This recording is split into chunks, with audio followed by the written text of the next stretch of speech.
Good morning प्यारे बच्चों, आप सभी लोगों का डीएस एकेडमी में स्वागत है। मैं दिव्यांशु राय। आज हम कक्षा 12 के भौतिक विज्ञान के मॉडल पेपर के बारे में अध्ययन करेंगे। और देखिए, यह जो हम मॉडल पेपर लिए हैं वह आज का हमारा पहला मॉडल पेपर है। और ऐसे ही हम 2022 का जो आपका एग्ज़ाम होगा, इसके दृष्टि से हम लगभग आपके भौतिक विज्ञान के कक्षा 12 के 10 मॉडल पेपर बनाएंगे। और देखिए, ये जो पहला जो हमारा मॉडल पेपर आपका सेट 1 है, यह जो आपका है इसका लेवल थोड़ा सा आपका लो है। और इसके बाद हम धीरे धीरे जो 10 मॉडल पेपर हम बनाएंगे, इनका लेवल थोड़ा थोड़ा हम क्या करेंगे, बढ़ाते जाएंगे। और यदि आपको मॉडल पेपर से संतुष्टि है और आपको लगता है कि नहीं ऐसे प्रश्न आपके एग्ज़ाम में पूछे जाएंगे, तो डीएस एकेडमी के चैनल को सब्सक्राइब करिए और इस वीडियो को ज़्यादा से ज़्यादा शेयर करिए, क्योंकि अन्य लोगों के पास भी यह वीडियो जा सके जिसका वह लोग लाभ ले सकें। और देखिए, इस पेपर को हम सॉल्व नहीं करेंगे और यह पेपर सिर्फ आपके लिए, और आप वीडियो को देख करके पेपर के प्रश्न को खुद आप सॉल्व करिए। और यदि आपको रहेगा कि नहीं पेपर आपका हम हल कर दें, तो हम नेक्स्ट वीडियो में इस पेपर को हम सॉल्व कर देंगे। यदि आप कमेंट कर देंगे तो हम इस पेपर को सॉल्व करके आपके लिए हम वीडियो डाल देंगे यूट्यूब पे। और देखिए, यदि आपको ये पेपर आपको चाहिए पीडीएफ के रूप में, तो डीएस एकेडमी के कॉन्टैक्ट नंबर 9807823307 पर संपर्क कर सकता है। उन्हें यह पेपर का पीडीएफ हम फ्री में प्रोवाइड करा देंगे। और मेरे टेलीग्राम चैनल पे आप दिव्यांशु राय सर्च करेंगे या दिव्यांशु सर सर्च करेंगे, तो वहाँ पे भी आप कमेंट कर सकते हैं और वहाँ से भी आपको पीडीएफ मिल जाएगा। तो चलिए देखिए, यह जो पेपर आपका कक्षा 12 का जो आता है, वह समय आपको दिया जाता है 3 घंटा 15 मिनट। और प्रश्न आपके जो रहेंगे वह आपके 9 प्रश्न पूछे जाते हैं। और देखिए, पूर्णांक आपका जो होगा वह आपका 70 नंबर का होता है। अब देखिए, इसमें आपका देखिए आपका क्या होगा कि खंड आपका पहला खंड जो होता है वो हमारा खंड अ होता है। और खंड अ में आपके 6 प्रश्न पूछे जाते हैं और ये 6 प्रश्न आपके 1-1 नंबर के होते हैं। और ये सभी 6 प्रश्न हमारे बहुविकल्पी होते हैं। देखिए, आपसे पहला प्रश्न आपको दिया गया है, देखिए हम इसका आंसर एक भी नहीं बताएंगे आपको, आप खुद सॉल्व करिएगा। पहला प्रश्न आपको दिया गया है कि वैद्युत क्षेत्र की तीव्रता का मात्रक है। ऑप्शन आपको दिया गया है volt meter, joule Newton, coulomb Newton, Newton coulomb. ठीक है, तो आपसे ये पहला प्रश्न आपको दिया गया है वैद्युत क्षेत्र की तीव्रता का मात्रक। ये आपके बहुविकल्पी प्रश्न आपके हैं। अब देखिए, पहला प्रश्न का जो आपका ख वाला आपको प्रश्न पूछा गया बहुविकल्पी, देखिए यह दिया गया आपका है कि वायु में 1 सेमी दूर रखे प्रत्येक 1 माइक्रो कूलाम के 2 धनात्मक बिंदु आवेशों के निकाय की कुल स्थितिज ऊर्जा है। आपको दिया गया ऑप्शन है 0.9 electron volt, 0.9 joule, 1 joule, 9 joule. ठीक है, और आप हमसे आंसर की भी उम्मीद मत करिएगा इस पेपर का। आप यदि कमेंट करेंगे और आप हल करने के बाद आपका हम पेपर सॉल्व कर देंगे। यदि आपको लगेगा कि नहीं आपसे पेपर नहीं सॉल्व हो पा रहा है, तब हमें कमेंट कर दीजिएगा, हम आपको पेपर सॉल्व करके यह वीडियो आपको डाल देंगे इसका। देखिए, दूसरा प्रश्न पूछा गया विद्युतशीलता अपसाइनल 0, चुंबकशीलता म्यू 0 के माध्यम में विद्युत चुंबकीय तरंग का वेग होगा अंडर रूट में अपसाइनल 0 म्यू 0, 1/अंडर रूट में अपसाइनल 0 म्यू 0। आपका ऑप्शन दिया गया अंडर रूट में अपसाइनल 0 म्यू 0, और आपका ऑप्शन दिया गया है म्यू 0 अपान अंडर रूट में अपसाइनल 0।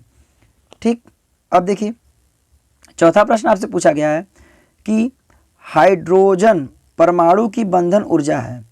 हाइड्रोजन परमाणु की बंधन ऊर्जा आपको ऑप्शन दिया गया है -13.6 इलेक्ट्रॉन वोल्ट, दूसरा ऑप्शन आपको दिया गया है 0, तीसरा आपको ऑप्शन दिया गया है 13.6 इलेक्ट्रॉन वोल्ट, और चौथा आपको ऑप्शन दिया गया है 6.8 इलेक्ट्रॉन वोल्ट। अब देखिए, अंग वाला प्रश्न आपको वैकल्पिक दिया गया है कि प्रकाश तरंगे की अनुदैर्ध्य प्रकृति की पुष्टि होती है विवर्तन के कारण, व्यतिकरण के कारण, अपवर्तन के कारण या उपयुक्त में सभी। देखिए, आपसे प्रश्न पूछा गया है प्रकाश तरंगे की अनुदैर्ध्य प्रकृति की पुष्टि होती है विवर्तन के कारण, व्यतिकरण के कारण, अपवर्तन के कारण या उपयुक्त में सभी। अब देखिए, आपका च प्रश्न आपको दिया गया है, यह बहुविकल्पी का हमारा आखिरी प्रश्न आपको दिया गया है। देखिए यह प्रश्न आपका क्या है, दिया गया है 200 वाट के एक टेलीविज़न को 4 घंटे तक प्रयुक्त किया जाता है। वैद्युत की इकाई व्यय होगी 50, 20, 0.8 या 0.2। अब देखिए इसके बाद आपका आ जाएगा खंड ब। देखिए आपके जो प्रश्न आपके बनेंगे, अब यह भी हमारे खंड ब में आपके 6 प्रश्न होंगे और ये सभी 6 प्रश्न आपके एक एक नंबर के होंगे। और आपका इसको हम लोग बोलते हैं अति लघु उत्तरीय प्रश्न। इसमें प्रश्न का जो आंसर होगा वो आपको 1 लाइनर देना पड़ेगा, मतलब एक लाइन में इसका आंसर आपको दे देंगे। देखिए पहला प्रश्न आपको दूसरा का पूछा गया है कि वैद्युत द्विध्रुव क्या है, पहला प्रश्न पूछा गया है दूसरे में, यह भी 1 नंबर का आपका है। विद्युत धारा अनुगमन वेग के बीच संबंध लिखिए, यह भी 1 नंबर का है। किसी पतले प्रिज्म द्वारा उत्पन्न विचलन कोण का सूत्र लिखिए। अन्योन्य प्रेरण गुणांक की परिभाषा दीजिए। विद्युत वाहक बल किसे कहते हैं। मैक्सवेल के स्क्रू नियम लिखिए। देखिए आपके 6 प्रश्न दिए गए हैं और सभी 6 प्रश्न हमारे एक एक नंबर के हैं। और ये आपका दूसरा प्रश्न आपका है, तो ये 6 प्रश्न आपके एक एक नंबर के, जो कि आपको एक एक लाइन का आपका इसका आंसर देना पड़ेगा। अब देखिए इसके बाद हमारा आ जाता है खंड स। देखिए आपका ये तीसरा खंड आपका है। देखिए तीसरे खंड में आपको जो प्रश्न दिए जाएंगे वो आपके 4 प्रश्न होंगे। और देखिए आखिरी जो चौथा प्रश्न होगा, जो हमारा घ वाला जो ऑप्शन होता है, इसमें आपके 2 प्रश्न दिए जाते हैं और दोनों में से आपको एक करना होता है। देखिए खंड स में आपको जो दिया गया है वह आपके 8 नंबर के प्रश्न पूछे जाएंगे, मतलब एक एक प्रश्न आपके 2-2 नंबर के होंगे। अब देखिए पहला प्रश्न आपसे पूछा गया है कि वैद्युत फ्लक्स की परिभाषित मात्रक लिखिए। ऋणात्मक वैद्युत फ्लक्स का क्या अर्थ है, यह पहला प्रश्न आपको दिया गया है। दूसरा आपको दिखाया गया, तीसरे का ख क्या दिया गया है कि एक तार का प्रतिरोध 8 ओम है, इसे दोगुनी लंबाई तक खींचा जाता है, तो तार का नया प्रतिरोध ज्ञात कीजिए। देखिए तीसरा प्रश्न आपसे पूछा गया है, तीसरे का घ, किसी कुंडली का स्वप्रेरण और उसके फेरों की संख्या पर निर्भर करती है, इसको आपको एक्सप्लेन करना है। अब देखिए घ में आपको क्या पूछा गया, एक लेंस की क्षमता एक लेंस की क्षमता प्लस 2.5 डायोप्टर है, लेंस की फोकस दूरी ज्ञात कीजिए। और देखिए इसी में आर करके दिया गया है कि समस्थानिक किसे कहते हैं। मतलब ये सभी आपके 4 प्रश्न, आपके 5 प्रश्न दिए गए हैं, इनमें से आपको 4 का आंसर देना पड़ेगा और ये सभी 4 प्रश्न हमारे 2-2 नंबर के होंगे। इसका मतलब यह प्रश्न आपका जो होगा यह 8 नंबर का होगा, यह भी हमारा अति लघु उत्तरीय के अंतर्गत आता है। अब देखिए इसके बाद हमारा आ जाएगा खंड चौथा आपका आएगा। देखिए खंड चौथा थोड़ा बड़ा आपका है सेक्शन। देखिए खंड चौथे में आपको क्या करना है, खंड चौथे जो आपका होगा जिसको हम लोग बोलेंगे खंड द बोलते हैं। खंड द आपके 2 सेक्शन में होंगे और दोनों सेक्शन में आपको जो प्रश्न पूछे जाएंगे 15-15 प्रश्न पूछे जाते हैं और टोटल आपके 30 नंबर के प्रश्न पूछे जाते हैं। देखिए जिनमें आपको क्या बोला जाएगा आपका कि इसका मतलब क्या होगा, खंड द में आपके 2 सेक्शन मिलेंगे और प्रत्येक सेक्शन में प्रश्नों की संख्या इसमें समान होगी और एक प्रश्न आपका 3 नंबर का होगा। इसका मतलब प्रथम खंड जो आपका होगा, इस प्रथम सेक्शन में 5 प्रश्न होंगे और दूसरे सेक्शन भी आपके कितने प्रश्न होंगे, 5 प्रश्न आपसे पूछे जाएंगे। देखिए खंड द का आपका चौथा आपका जो होगा प्रश्न आपसे चौथा में का प्रश्न पूछा गया है और इसके आपके 5 प्रश्न आपसे पूछे जाएंगे और पाँचों प्रश्न 3-3 नंबर के होंगे। देखिए पहला प्रश्न पूछा गया है वैद्युत क्षेत्र की तीव्रता की परिभाषा मात्रक तथा बीमा लिखिए। दूसरा प्रश्न आपसे पूछा गया है R1 तथा R2 त्रिज्याओं वाले 2 गोली चालकों को आवेशित किया जाता है, यदि उन्हें एक तार से जोड़ा जाता है तो उनके पृष्ठ आवेश घनत्व का अनुपात ज्ञात कीजिए। यह आपका दूसरा प्रश्न इसका चौथे का है। अब देखिए तीसरा प्रश्न आपसे पूछा गया है व्हीटस्टोन सेतु की संतुलित अवस्था में उसकी भुजाओं के प्रतिरोध के संबंध स्थापित कीजिए। तीसरा आपसे पूछा गया इसमें चौथा में घ में एक इलेक्ट्रॉन 10⁻⁻² वेबर प्रति, ये मीटर स्क्वायर आपका है, वेबर प्रति मीटर स्क्वायर चुंबकीय क्षेत्र में 10⁻7 या 10⁻7 मीटर प्रति सेकेंड के वेग से एक वृत्ताकार मार्ग पर चल रहा है जिसकी त्रिज्या 0.06 सेमी है, तो इलेक्ट्रॉन में E/m का मान ज्ञात कीजिए। मतलब इलेक्ट्रॉन और उसके द्रव्यमान का मान ज्ञात कीजिए, मतलब E/m का मान आपको ज्ञात करना है। इसके बाद आप देखिए चौथे प्रश्न का ये आखिरी प्रश्न आपको दिया गया है, विद्युत चुंबकीय प्रेरण के फैराडे के नियम को लिखिए। देखिए चौथा प्रश्न आपसे पूछा गया है कि विद्युत चुंबकीय प्रेरण के फैराडे के नियम को लिखिए। और देखिए यह पेपर आपका इजी लेवल का लिया गया भी है। अब देखिए इसी खंड द आपका जो होगा, खंड द में आपका दूसरा सेक्शन जो आ जाएगा वह आपका पांचवा प्रश्न आपका होगा। और पांचवें प्रश्न में भी आपको 5 प्रश्न करने पड़ेंगे और ये सभी 5 प्रश्न आपके 3-3 नंबर के दिए जाएंगे।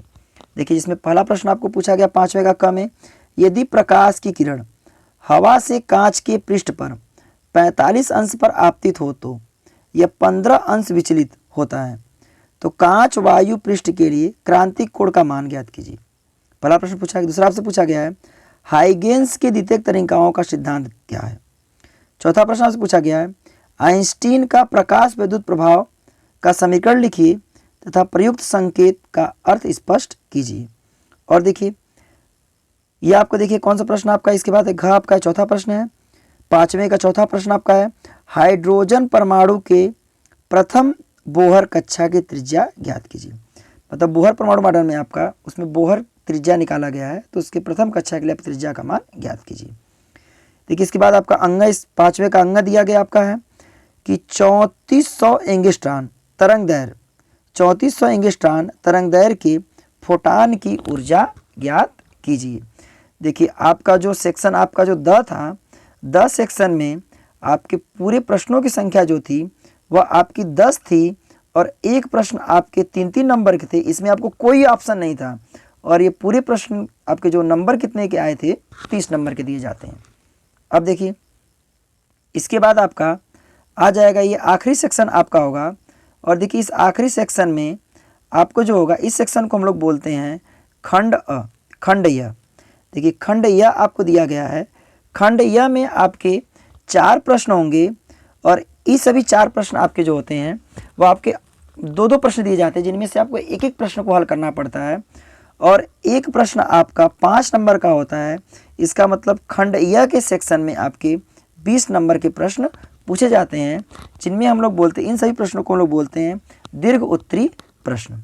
अब देखिए इसमें पहला प्रश्न आपको दिया गया है 6वें का। देखिए 5 नंबर का आपका प्रश्न है।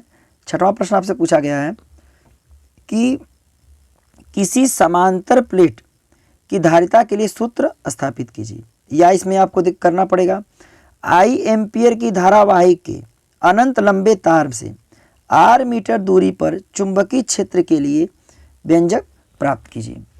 देखिए 6वां प्रश्न में आपके 2 प्रश्न हैं, जिनमें से आपको एक करना पड़ेगा। जो आपका 6वां का पहला प्रश्न पूछा गया है कि किसी समांतर प्लेट की धारिता के लिए सूत्र स्थापित कीजिए, या आपको ये करना पड़ेगा। दूसरा आपको प्रश्न दिया गया इसमें ऑप्शन में कि चाहे ये वाला करिए, या आपको दूसरा आपको प्रश्न दिया गया है कि आई एम्पियर की धारावाही के अनंत लंबे तार से r मीटर की दूरी पर चुंबकीय क्षेत्र के लिए व्यंजक प्राप्त कीजिए। अब देखिए 7वां प्रश्न आपसे पूछा गया है। देखिए 7वां प्रश्न पूछा गया आपका है कि धारिता C तथा प्रतिरोध R के किसी प्रत्यावर्ती धारा परिपथ की प्रतिबाधा कैपिटल Z ज्ञात कीजिए। धारा और लगाई गई वोल्टता के बीच कलांतर ज्ञात कीजिए। यह आपको दिया जाएगा यंग के द्विस्लिट प्रयोग में केंद्रीय फ्रिंज के यनवी दीप्त फ्रिंज किरण की दूरी का सूत्र प्राप्त कीजिए। देखिए आपसे प्रश्न आपके 2 पूछे गए हैं 7वें में, चाहे ये वाला करिए चाहे इसके यह वाला करिए। और इनमें आपके ये जो प्रश्न आपके 5 नंबर के पूछे गए हैं। तो इसमें 7वां में जो पहला प्रश्न पूछा गया है कि धारिता C तथा प्रतिरोध R के किसी प्रत्यावर्ती धारा परिपथ की प्रतिबाधा कैपिटल Z ज्ञात कीजिए। धारा और लगाई गई वोल्टता के बीच कलांतर भी ज्ञात कीजिए।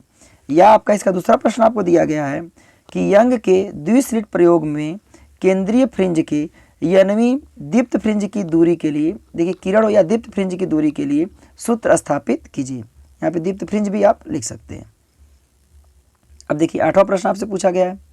देखिए 8वां प्रश्न इसमें आपका क्या है। देखिए 8वां प्रश्न आपसे पूछा गया है कि परस्पर संपर्क में रखे 2 पतले लेंसों की संयुक्त दूरी के सूत्र का निगमन कीजिए। या आपका दूसरा प्रश्न बोला है ट्रांसफार्मर का रेखा चित्र बना करके इसका सिद्धांत समझाइए। देखिए आपसे जो प्रश्न पूछा गया 9वां प्रश्न है, यह इसमें भी 8वां प्रश्न है, यह भी आपके 2 प्रश्न हैं और ये दोनों आपके 5-5 नंबर के प्रश्न हैं। तो चाहे आप ये वाला करेंगे या आपको ये वाला करना पड़ेगा। तो इन दोनों प्रश्न में पहला प्रश्न पूछा गया है कि संपर्क में रखे 2 पतले लेंसों की संयुक्त फोकस दूरी का सूत्र निगमन कीजिए। या आपको दूसरा प्रश्न पूछा गया है ट्रांसफार्मर का रेखा चित्र बना करके इसके सिद्धांत को समझाइए। तो देखिए आपका ये 8वां प्रश्न था आपका। इसके बाद आपका देखिए 9वां प्रश्न आपको पूछा गया है। 9वां प्रश्न में आपके 2 प्रश्न दिए गए हैं। देखिए 9वां प्रश्न, पहला प्रश्न इसमें 9वां क्या पूछा गया है कि हाइड्रोजन परमाणु के लिए ऊर्जा स्तर का आरेख बनाइए। देखिए आपसे पूछा गया है कि हाइड्रोजन परमाणु के लिए एक ऊर्जा स्तर का किरण आरेख बनाइए। या आपको ऑप्शन इसमें दिया गया है, दूसरा प्रश्न आपको दिया गया है कि नाभिकीय संलयन, इसमें प्रश्न आपको दूसरा जो या करके दिया गया है कि नाभिकीय संलयन तथा नाभिकीय विखंडन को समीकरण सहित व्याख्या कीजिए तथा नाभिकीय रिएक्टर में शीतलक तथा मंदक के उपयोग हैं। तो देखिए इसमें 9वां प्रश्न आपको पूछा गया है, 2 आपसे पूछा गया है हाइड्रोजन परमाणु। देखिए हाइड्रोजन परमाणु इसमें आपका क्या होगा, हाइड्रोजन, इसको स्पेक्ट्रम भी बोल सकते हैं कि हाइड्रोजन स्पेक्ट्रम के लिए ऊर्जा स्तर का किरण आरेख खींचिए या बनाइए, जिसमें आपके 5 सीरीज को इसको बांटा गया था। तो 9वां प्रश्न आपके 2 आपके थे, इन दोनों में से कोई एक करना था। या आप हाइड्रोजन स्पेक्ट्रम वाला करिए या आपको नाभिकीय संलयन तथा नाभिकीय विखंडन के समीकरण सहित व्याख्या कीजिए और नाभिकीय रिएक्टर में शीतलन तथा मंदन का उपयोग कीजिए या इसका उपयोग क्या होगा। तो देखिए आज का जो हमारा पेपर था यह मॉडल पेपर का आपका पहला पेपर था और सभी अभ्यर्थियों से यह अनुरोध है कि इस पेपर को घर पर बैठ करके प्रश्न को देख करके सॉल्व करें, जिससे कि बोर्ड की परीक्षा में आपके लिए बहुत ही लाभदायक आपका होगा।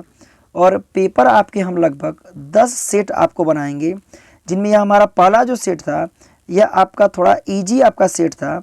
इसके बाद हम सेट की संख्या जब बढ़ाते जाएंगे तो पेपर का लेवल भी थोड़ा हम हार्ड करते जाएंगे, जिससे कि आप किसी भी प्रकार का आपका प्रश्न यदि भौतिक विज्ञान का आपका पेपर में आ जाता है, जिससे आप उसको आसानी से सॉल्व कर सकते हैं। और यदि आपको यह वीडियो अच्छा लगा हो और पेपर अच्छा लगा हो तो आप सभी लोग DS एकेडमी के चैनल को सब्सक्राइब करिए और इसे ज़्यादा से ज़्यादा शेयर करिए, क्योंकि बहुत से अभ्यर्थियों का यह अपील था कि सर मॉडल पेपर बना के। तो हमने आज मॉडल पेपर का प्रारंभ कर दिया है और यह हम 10 सेट बनाएंगे और 10 सेट में यह हमारा पहला सेट आपका आज का था। धन्यवाद।